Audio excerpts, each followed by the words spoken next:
Why is Edna more important than you might think? Let's find out. Hi there, I'm Giles Goff. I'm an education writer and a recovering English teacher. And today we're going to be looking at the character of Edna, arguably the only supporting character in all of An Inspector Calls. She has very, very few lines, but I'm pretty confident you could still get some interesting points in about her. Let's find out why. So, Edna is the Birling's parlourmaid. The word parlourmaid is important there because the fact that the parlourmaid would be responsible for looking after downstairs rooms, meeting rooms basically. A chambermaid would look after bedrooms, parlourmaid would look after living room, dining room, all that sort of thing. That implies that they have quite a few different servants if you need to distinguish them based on which part of the house they're being a maid for.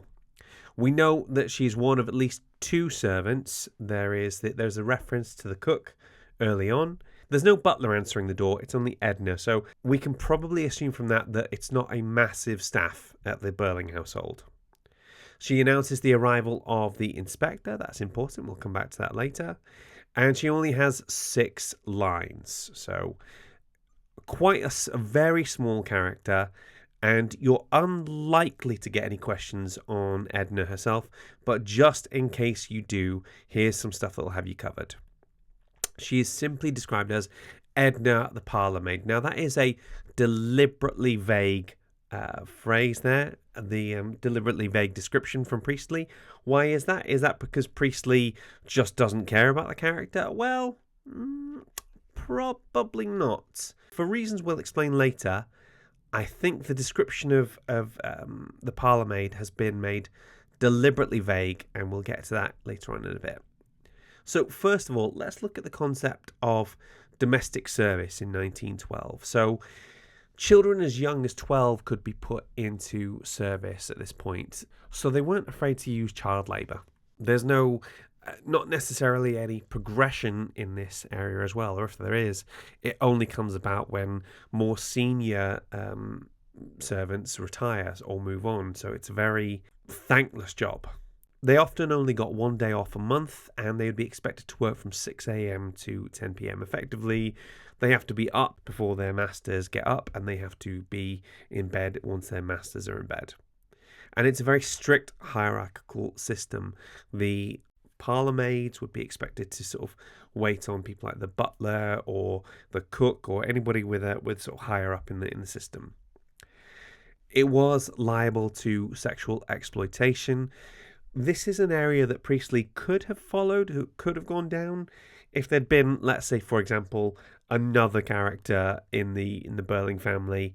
He could have looked at the role of domestic service. However, I think probably part of the reason that he doesn't make Eva Smith working in domestic service is that even at this time in 1945, the need for domestic servants is in steep decline.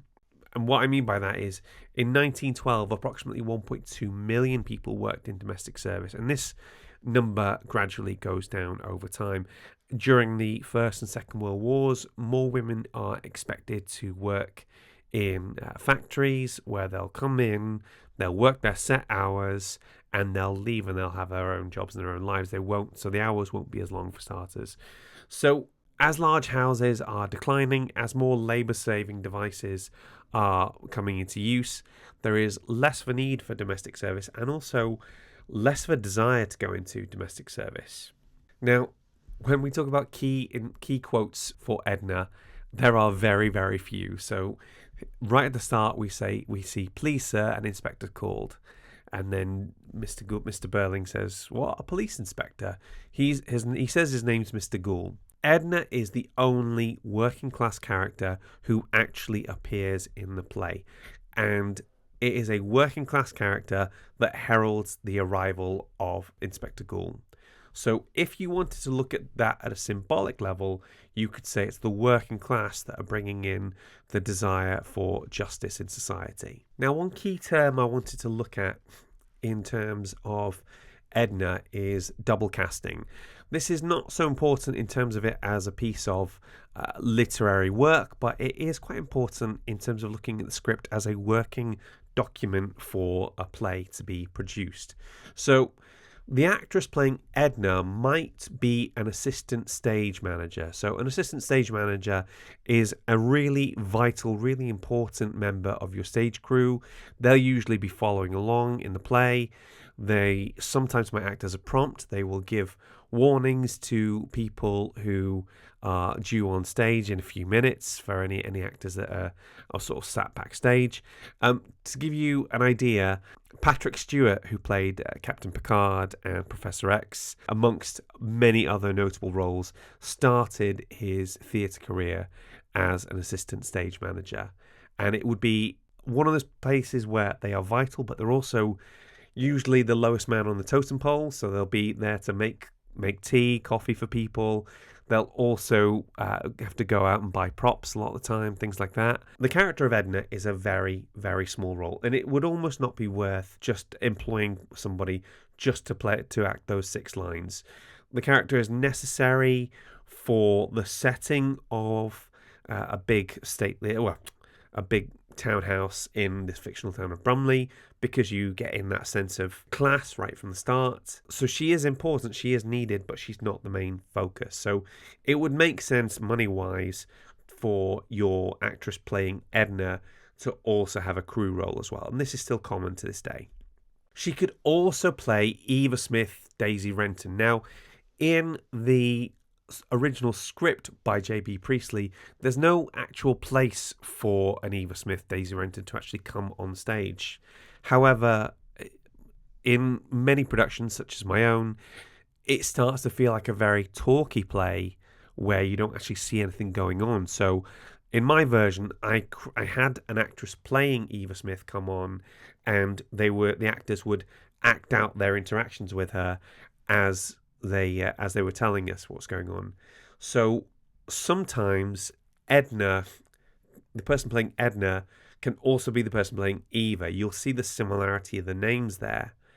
And Edna is the only working class character who actually appears in the play. So at no point, even when somebody like Sheila or Eric are having their revelation about how badly they've treated the poor and the working class, at no point does anybody ever think to treat Edna any differently.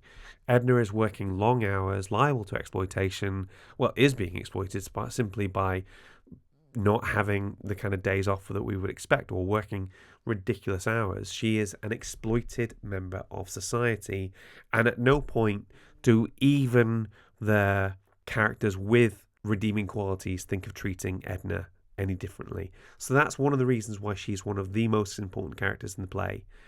So what do you think about her? Is there anything we missed? Do we get anything wrong?